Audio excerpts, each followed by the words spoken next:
Hey, we're going to get right to our last guest. With me now is Border Security Caucus co-chair, Texas Representative Brian Babin. Congressman, so the U.S. is on pace now to see 17,000 unaccompanied minors arrive alone in Texas. The military is being asked to house some of those in the surge. You have this focus on kids that's going on. Mixed in with that surge, you have that criminal element. So more examples of criminal illegals crossing the border. The Border Patrol arrested 2 illegal aliens with violent criminal history, a Honduran national, and had prior arrests charged with rape, and another Honduran national who was previously arrested and charged with second-degree sexual assault of a child.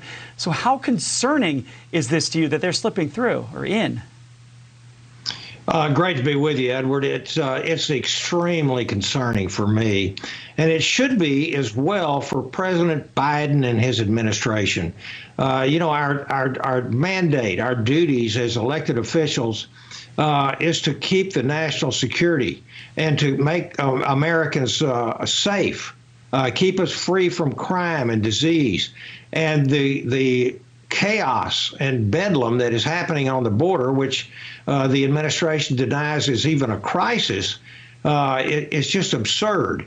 And quite frankly, the Biden administration has failed America. They have utterly failed. It is going over a cliff here real soon. And I think it's time for the great state of Texas to step up and fill the gap and start enforcing these laws on our border. I'm not an attorney. I don't know what all they can do. But if the Biden administration is simply not obeying the law, not enforcing the law, then Texas needs to step up and protect its own citizens. Yeah, Congressman, you mentioned the safety and security. Now, the CBP rescued actually an injured hiker in the Arizona mountains. Then this is the kind of work that agents could be doing more of instead of their attention being focused on the surge. I mean, you look at some of the video that the agents sent out to us right there. You're seeing that on the side of the screen. That the winds were gusting at more than 40 miles per hour, plus the mountains made it impossible for a landing zone for an Arizona state rescue helicopter. And the custom agents came out of Tucson, Arizona. They hovered over, they lowered a basket, they hoisted the hiker with a broken leg up. So, Congressman, this is where you want the attention, right, on safety and security, as opposed to babysitting possibly on the border and folks who are coming across illegally. Well, Edward, the Biden administration has essentially empowered the cartels. The cartels know exactly what they're doing. The cartels train the migrants, and they'll bum rush the border in certain areas. There are scouts and spies on hills. They know where things are. They'll bum rush the border, create a diversion, which creates a gap farther up the line on the border, and then that's where they'll come across with the drugs and the human trafficking. They know exactly what they're doing. They're making 14 million per day. That's what that is an estimation which I think is very, very accurate. The Biden administration simply denies reality. In fact, in Washington, D.C., we have miles of steel wall and National Guard troops standing around, thousands of them, and some of them are sleeping on the concrete and on the floor for no credible threat. We haven't been able to find anything there, and yet the Biden administration has spent $86 million on hotel rooms to house illegal aliens.